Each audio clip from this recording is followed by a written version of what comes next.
Hello student, welcome to my channel P2 nursing point. आज की इस क्लास में हम पढ़ेंगे सेल, एनाटॉमी एंड फिजियोलॉजी। ये जीएनएम और बीएससी नर्सिंग दोनों स्टूडेंट्स के लिए बहुत इंपॉर्टेंट टॉपिक होता है। इसमें से हर साल क्वेश्चन पूछते हैं। 15 नंबर के क्वेश्चंस, 10 नंबर के क्वेश्चंस, 5 नंबर के क्वेश्चंस हर साल रिपीट होते हैं। तो आज हम पढ़ेंगे सेल के बारे में। ये हमारे यूनिट का जो है बहुत इंपॉर्टेंट टॉपिक होता है। आइए तो सबसे पहले हम देखते हैं history of human cell. The cell word derived from Latin word little word और रूम। जो सेल वर्ड है उसको डिराइव किया गया है लैटिन वर्ड से, जिसका मतलब होता है लिटिल वर्ड और रूम, मतलब कोई एक छोटी कक्षा या मतलब रूम टाइप का, एक चैम्बर टाइप का, जिसको हम बोलते हैं cell. The first cell seen by Robert Hooke in 1665। पहला जो सेल था उसको रॉबर्ट हुक द्वारा देखा गया था 1665 में। और the dead first cell seen by Robert Hooke in plant. और पहला जो मृतक सेल था उसको भी सीन किया गया था प्लांट्स में रॉबर्ट हुक के द्वारा। हम देखते हैं डेफिनेशन क्या होता है। A living structural and functional unit closed by membrane called cell. एक लिविंग स्ट्रक्चरल या फंक्शनल यूनिट होता है जिसमें जो एक मेम्ब्रेन से क्लोज्ड होता है, जिसको हम क्या बोलते हैं, सेल बोलते हैं। किसी लिविंग बीइंग का स्ट्रक्चरल या फंक्शनल यूनिट मतलब जो क्या करता है, स्ट्रक्चर बनाने का काम करता है और फंक्शन कराने का काम करता है, और जो इंक्लोज्ड होता है एक मेम्ब्रेन के द्वारा, उसको बोलते हैं सेल। दूसरी डेफिनेशन देखेंगे। Cell is the basic structural and functional unit of life in all living being. Cell जो होता है बेसिक स्ट्रक्चरल और फंक्शनल यूनिट होता है लाइफ का, मतलब जीवन का आधार होता है सेल, जिससे सब लोग जीवित रहते हैं। सारे लिविंग बीइंग्स में ये पाया जाता है। ये भी स्ट्रक्चरल और फंक्शनल यूनिट होता है। साइज देखते हैं। साइज क्या होता है, 1 से 1000 माइक्रोमीटर, जिसको यूएम से डिनोट करते हैं। जो लार्जेस्ट ह्यूमन सेल होता है वो ओवम होता है, जो फीमेल्स में पाया जाता है। और जो स्मॉलेस्ट ह्यूमन सेल होता है वो स्पर्म होता है, जो मेल्स में पाया जाता है। कैरेक्टरिस्टिक्स देखते हैं कि कैरेक्टरिस्टिक्स क्या होते हैं सेल्स के। It is the smallest unit of life. ये लाइफ की सबसे स्मॉलेस्ट यूनिट होती है। It is the building block of life. ये लाइफ की बिल्डिंग ब्लॉक मतलब लाइफ को बनाने का या निर्माण करने का काम सेल्स का होता है। It is the fundamental unit of life. ये भौतिक क्रियाएं जितनी भी होती हैं वो लाइफ की सेल्स के द्वारा ही कराई जाती हैं। अब हम देखते हैं टाइप्स ऑफ सेल। कितने टाइप्स की सेल होती है। पहला है प्रोकैरियोटिक, दूसरा है यूकैरियोटिक। प्रोकैरियोटिक जिसको हम ट्रू न्यूक्लियस, जिसमें ट्रू न्यूक्लियस एब्सेंट होता है, मतलब न्यूक्लियस प्रेजेंट नहीं होता है। Smallest cell 0.1 to 5.0 nm in diameter, ठीक है, जिसका डायमीटर 0.1 to 5.0 तक होता है। ये प्रिमिटिव यूनिसेलुलर ऑर्गेनिजम्स में पाए जाते हैं, जैसे कि बैक्टीरिया। इसमें कोई भी न्यूक्लियस प्रेजेंट नहीं होता, मतलब केंद्रक प्रेजेंट नहीं होता। जो न्यूक्लियोलस होता है उसके अंदर न्यूक्लियस होता है, न्यूक्लियोलस के अंदर न्यूक्लियस जो होता है वो प्रेजेंट नहीं होता है। अब हम देखते हैं यूकैरियोटिक सेल्स क्या होती हैं। यूकैरियोटिक सेल्स जो होती है वो मल्टी सेलुलर, मतलब जिनमें एक से ज्यादा सेल्स पाई जाती हैं, ऐसे ऑर्गेनिजम्स में पाए जाते हैं। इन सम यूनिसेलुलर ऑर्गेनिज्म, लेकिन किसी किसी यूनिसेलुलर ऑर्गेनिज्म मतलब एक केंद्रक वाले भी ऑर्गेनिज्म में ये पाई जाती हैं। ये जो सेल्स होती हैं इसमें बाउंड्री होता है, जिसको ट्रू न्यूक्लियस बोला जाता है, ठीक है। ट्रू न्यूक्लियस इसमें पाया जाता है। इसमें ट्रू न्यूक्लियस एब्सेंट था, इसमें ट्रू न्यूक्लियस प्रेजेंट होता है। इसका डायमीटर जो होता है 10 to 100 माइक्रोमीटर होता है। 10 to 100 माइक्रोमीटर तक इसकी डायमीटर पाई जाती है। ये है पूरा हमारा सेल का स्ट्रक्चर। इसमें सबसे पहले हम देखते हैं ये जो बीच वाली पार्ट है, इसको हम, इस पूरे पार्ट को बोलते हैं न्यूक्लियस। इसके अंदर एक न्यूक्लियोलस पाया जाता है और इसके अंदर क्रोमेटिन्स पाए जाते हैं। ये जो पोर्स दिख रहे हैं, इस पोर्स को बोलते हैं न्यूक्लियर पोर्स। और इसमें जो ये ऐसे स्ट्रक्चर्स बने हुए हैं इनको बोलते हैं इंडोप्लाज्मिक रेटिकुलम और ER। ये 2 टाइप्स के होते हैं, एक स्मूथ होता है, एक होता है रफ। जो स्मूथ होगा उसमें ये राइबोसोम्स नहीं पाए जाते हैं, और जो स्मूथ वाला होगा जैसे कि ये, इसमें राइबोसोम्स नहीं पाए जा रहे हैं और इसमें राइबोसोम्स पाए जा रहे हैं। नेक्स्ट है प्लाज्मा मेम्ब्रेन। जो हमारी सबसे साइड वाली लाइन होती है उसको हम प्लाज्मा मेम्ब्रेन बोलते हैं। नेक्स्ट जो हमारी ये dot dot dot dot like structure दिख रही है इसको हम राइबोसोम्स बोलते हैं। नेक्स्ट साइटोसोल जो होता है वो इसके अंदर का जो लिक्विड वाला पार्ट होता है उसको हम साइटोसोल बोलते हैं। सेंट्रोसोम्स होते हैं जो ग्रुप ऑफ स्ट्रक्चर होते हैं जो थ्रेड लाइक स्ट्रक्चर बनाते हैं जिनको सेंट्रोसोम्स बोलते हैं। डिटेल में पढ़ेंगे इनके बारे में। लाइजोसोम्स भी होते हैं जो ऐसे सर्कल लाइक स्ट्रक्चर में बने होते हैं। नेक्स्ट है गोल्जी अपरेटस। गोल्जी अपरेटस जो होता है ये ऐसे स्ट्रक्चर्स बनाते हैं। नेक्स्ट है वैक्यूल्स, इसमें फ्लूइड और न्यूट्रिएंट्स बड़े होते हैं, ये वैक्यूल्स है। नेक्स्ट है माइक्रोट्यूब्यूल्स, स्मॉल स्मॉल स्ट्रक्चर्स पाए जाते हैं सेल के अंदर जिनको माइक्रोट्यूब्यूल्स बोलते हैं। पेरोक्सिसोम्स भी ये स्ट्रक्चर्स होते हैं पेरोक्सिसोम्स के। माइटोकॉन्ड्रिया, ये माइटोकॉन्ड्रिया का स्ट्रक्चर है। स्मूथ इंडोप्लाज्मिक रेटिकुलम आपने देख लिया है, स्मूथ और रफ दो टाइप्स के होते हैं। ये हमारा ओवरऑल हो गया स्ट्रक्चर ऑफ सेल्स। अब इसके बारे में हम डिटेल में पढ़ते हैं। आइए अब हम देखते हैं सेल मेम्ब्रेन का डिवाइडेशन। इसकी डिवाइडेशन 3 टाइप्स में हुई है। पहला प्लाज्मा मेम्ब्रेन, दूसरा है साइटोप्लाज्मा और थर्ड है न्यूक्लियस। आइए हम डिटेल में पढ़ते हैं कि प्लाज्मा मेम्ब्रेन, साइटोप्लाज्मा और न्यूक्लियस क्या होता है। ये हमारा सेल है। ये जो सेल है इसका जो आउटर इन्वेलप है जो इसको बनाने का काम करता है उसको हम बोलते हैं प्लाज्मा मेम्ब्रेन।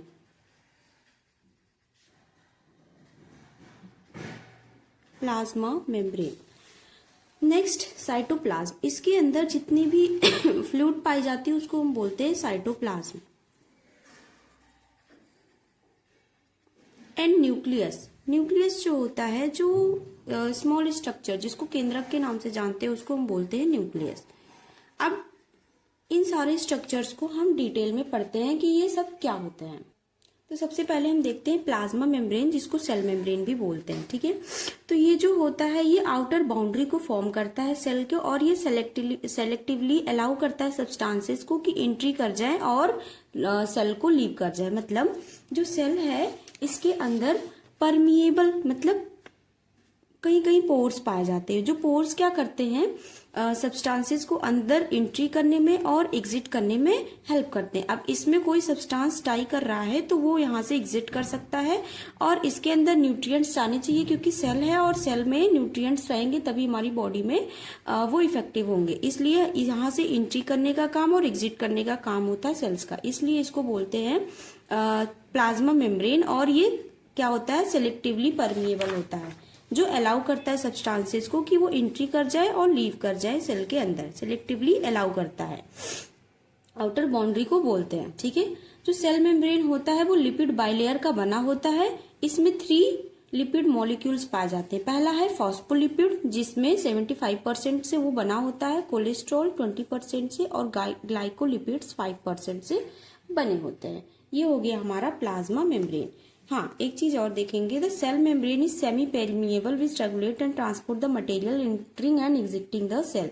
इसमें सेमी परमिएबल और रेगुलेटरी ट्रांसपोर्ट मटेरियल्स पाए जाते हैं जो क्या करते हैं एंट्री करने में और एग्जिट करने में हेल्प करते हैं। जैसे कि मैंने बताया कि इसमें एंट्री और एग्जिट करने में ये हेल्प करते हैं।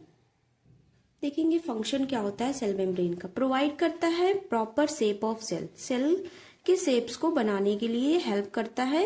जो अरेंजमेंट होता है सेल्स उसकी अरेंजमेंट में हेल्प करता है। सेलेक्टिवली परमिएबल मतलब इसके अंदर एग्जिट और एंट्री करने के लिए सेलेक्टिवली ये परमिएबल होता है। प्रोटेक्शन का काम करता है सेलुलर ऑर्गेनिज्म को, जो इसके अंदर स्मॉल स्मॉल ऑर्गेनेलीज पाई जाती हैं उनको ये प्रोटेक्शन का काम करता है, मतलब उनको बाहर निकलने से डिस्ट्रॉय होने से बचाता है। और कवर करता है साइटोप्लाज्म को, जो अंदर साइटोसोल और साइटोप्लाज्म पाए जाते हैं, फ्लूइड जो पाए जाते हैं उनको भी ये कवर करने का वर्क करता है। नेक्स्ट हम दूसरा, पहला हमने पढ़ लिया साइटोप्लाज्म, दूसरा प्लाज्मा मेम्ब्रेन, दूसरा हम पढ़ेंगे साइटोप्लाज्म। देखिए साइटोप्लाज्म में क्या होता है, it is all the cellular content between the cell membrane and nucleus. मतलब जो सेलुलर कंटेंट्स होते हैं सेल के अंदर जितने भी कंटेंट्स पाए जाते हैं स्मॉल, जैसे कि mitochondria, ribosomes, ER endoplasmic reticulum smooth and rough दोनों होता है, प्रोक्सिसोम्स होते हैं, राइबोसोम्स, ये सारे स्ट्रक्चर्स जो होते हैं उनको हम बोलते हैं ऑर्गेनेली, ठीक है। तो वो कंटेंट होते हैं, सेलुलर कंटेंट होते हैं जो सेल के अंदर, सेल मेम्ब्रेन के अंदर पाए जाते हैं, और उसके साथ न्यूक्लियस भी होता है। तो इसकी स्टडी हम साइटोप्लाज्म के अंदर करेंगे। साइटोप्लाज्म जो है उसको डिवाइड किया गया है 2 पार्ट्स में। पहला है साइटोसोल, जिसको इंट्रासेलुलर फ्लूइड बोलते हैं, ठीक है। तो साइटोसोल को हम देखते हैं, साइटोसोल क्या होता है। It is a fluid part that contain 55% of total sale volume. ये 55% मतलब सेल का जो फ्लूइड वाला पार्ट होता है उसमें सब जो सेल है, इस सेल में जो 55% पार्ट रहेगा वो क्या रहेगा, साइटोसोल का रहेगा। बाकी जो इसमें 45% पार्ट्स बच रहे हैं वो रहेंगे हमारे ऑर्गेनेलीज की, जैसे माइटोकॉन्ड्रिया, राइबोसोम, न्यूक्लियस, ये सारी चीजें रहेंगी, ठीक है। नेक्स्ट देखेंगे, इसमें 90% ऑफ वाटर होता है और बाकी सारे आयंस होते हैं, ग्लूकोज होते हैं, अमीनो एसिड होते हैं, फैटी एसिड होते हैं, एटीपी होता है और वेस्ट प्रोडक्ट होता है। ये हमारी सारी साइटोसोल में प्रेजेंट होते हैं, मतलब जो सेल के अंदर वाटर या कंटेंट फ्लूइड होता है वो उसके अंदर ये सारी चीजें पाई जाती है। आयंस पाए जाते हैं, glucose, amino acid, fatty acid, ATP and waste products. Next, it is the site of many chemical reaction like glycolysis during oxidation of glucose gain to ATP molecules, ठीक है। यही वो साइट होता है, मतलब साइटोसोल ही वो पार्ट होता है जहां पे केमिकल रिएक्शन होता है, जैसे कि ग्लाइकोलिसिस मतलब ब्रेक डाउन होता है किसका, ग्लूकोज का। कब होता है, जब ये ऑक्सीडेशन की प्रक्रिया होती है तो उसमें ग्लूकोज का क्या होता है, ब्रेक डाउन होता है, और इसमें क्या हमें 2 एटीपी की मॉलिक्यूल्स गेन होते हैं।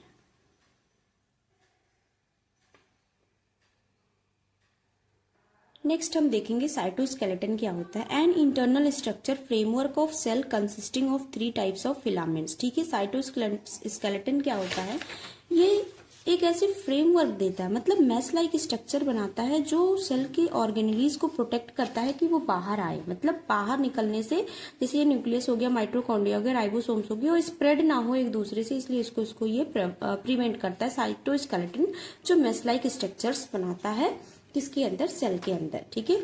तो ये 3 टाइप्स के फिलामेंट इसमें पाए जाते हैं। पहला है माइक्रोफिलामेंट, दूसरा है इंटरमीडिएट फिलामेंट और तीसरा है माइक्रोट्यूब्यूल्स, जो हमारे सेल्स के अंदर पाए जाते हैं।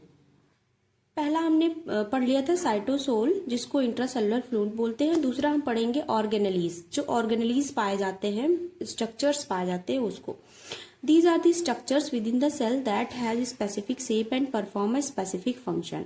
ये ऐसे स्ट्रक्चर्स होते हैं सेल के जो क्या करते हैं, स्पेसिफिक शेप के बने होते हैं और परफॉर्म कराते हैं स्पेसिफिक फंक्शंस को, मतलब बहुत सारे फंक्शंस को ये परफॉर्म कराते हैं, जैसे कि सेंट्रोसोम से, राइबोसोम से, इंडोप्लाज्मिक रेटिकुलम है, गोल्जी अपरेटस है, लाइजोसोम से, ये सारे पार्ट्स जो हैं, ऑर्गेनेलीज जो हैं, जो वो सेल के अंदर पाए जाते हैं।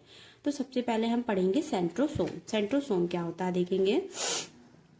An organelle near the nucleus containing 2 centrioles in its center, ठीक है। ऑर्गेनेली के अंदर न्यूक्लियस जो होता है उसमें कंटेन होते हैं तो 2 सेंट्रीसोल्स, कहाँ पे, इसके सेंटर में। ये क्या करते हैं, प्ले करते हैं vital role in dividing and providing structural support through the filament of the cytoskeleton, ठीक है। मतलब जब यह सेल का डिवीजन होता है तो ये स्ट्रक्चर प्रोवाइड करता है और सपोर्ट करता है और फॉर्मेशन करता है साइटोस्केलेटन, मतलब फिलामेंट्स के को फॉर्म करने में सेंट्रोसोम जो हो वो हेल्प करता है। दूसरा है हमारा ribosomes. It is made up of ribosomal RNA, rRNA के नाम से जिसको जानते हैं, आरआरएनए, ये स्मॉल में रहेगा, आरआरएनए के नाम से इसको जानते हैं। प्रोटीन होते हैं जो क्या करते हैं, न्यूक्लियोलस को और न्यूक्लियस को बनाने में हेल्प करते हैं। राइबोसोम्स क्या होते हैं, मेनली जो है सिचुएटेड होते हैं रफ इंडोप्लाज्मिक रेटिकुलम पे, और राइबोसोम जो होते हैं इंडोप्लाज्मिक रेटिकुलम को फॉर्म करने में, और प्रोटीन मतलब उनमें जो है प्रोटीन की नीड होती है सेल में, ताकि वो राइबोसोम में इंडोप्लाज्मिक रेटिकुलम का फॉर्म कर सके। राइबोसोम्स मैंने बताया था कि राइबोसोम्स जो होते हैं वो न्यूक्लियस की साइड साइड में ऐसे स्ट्रक्चर्स बनाते हैं, और इसके अंदर इसके ऊपर राइबोसोम्स पाए जाते हैं। ये हो गया हमारा रफ, क्योंकि इस पे क्या पाए जा रहे हैं, राइबोसोम्स पाए जा रहे हैं। और नॉर्मल राइबोसोम्स ऐसे ऐसे फ्लोट करते हैं, उसको बोलते हैं स्मूथ राइबोसोम्स।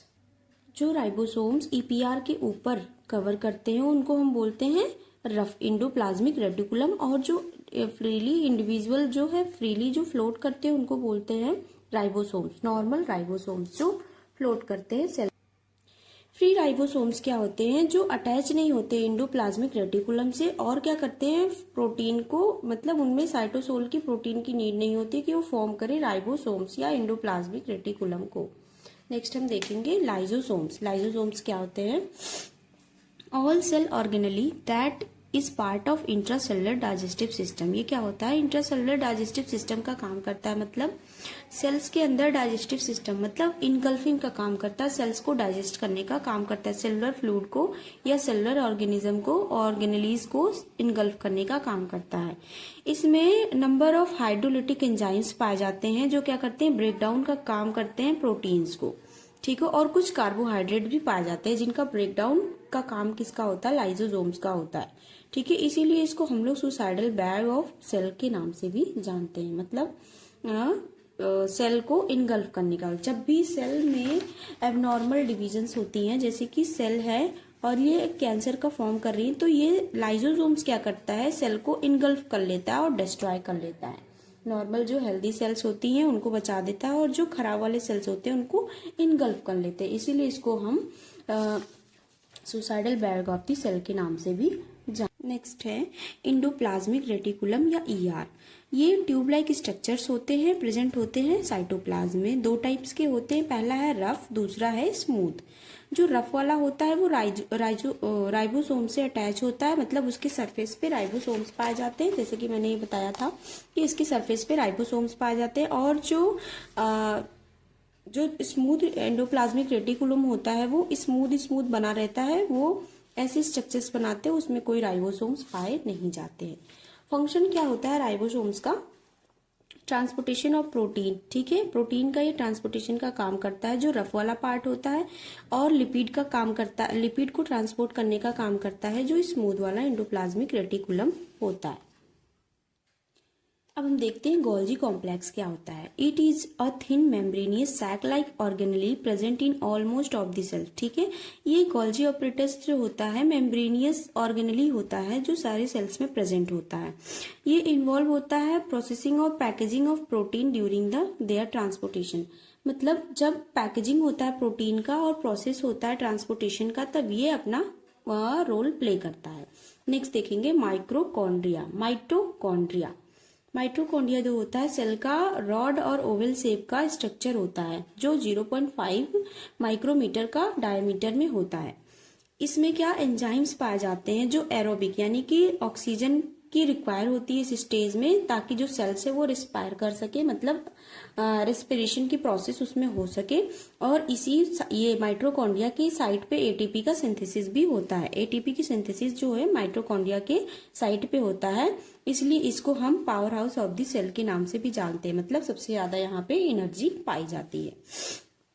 नेक्स्ट है they are the largest in number in active organ like. सबसे ज्यादा जो है माइटोकॉन्ड्रिया कौन कौन से ऑर्गन्स में पाए जाते हैं? लीवर हैं, जो हैवी मसल्स होती हैं और सेल्स होती हैं उनमें, और किडनी में। ये माइटोकॉन्ड्रिया यहाँ पे सबसे ज्यादा पाई जाती है क्योंकि ग्लूकोज की जरूरत यहाँ सबसे ज्यादा होती है और ब्रेकडाउन माइटोकॉन्ड्रिया के अंदर एटीपी का होता है, इसलिए सबसे ज्यादा इस ऑर्गन्स में पाई जाती है।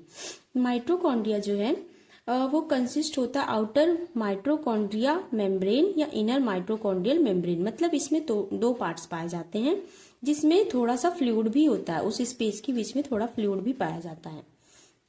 जो इनर माइटोकॉन्ड्रियल मेम्ब्रेन होता है उसमें 2 फोल्ड्स पाए जाते हैं जिसको माइटोकॉन्ड्रियल क्रिस्टी के नाम से जानते हैं, और जो फ्लूइड वाला कैविटी होता है उसको हम माइटोकॉन्ड्रियल मैट्रिक्स के नाम से जानते हैं, जो फोल्ड बनाने का काम करता है। डायग्राम के माध्यम से हम समझते हैं कि क्या होता है।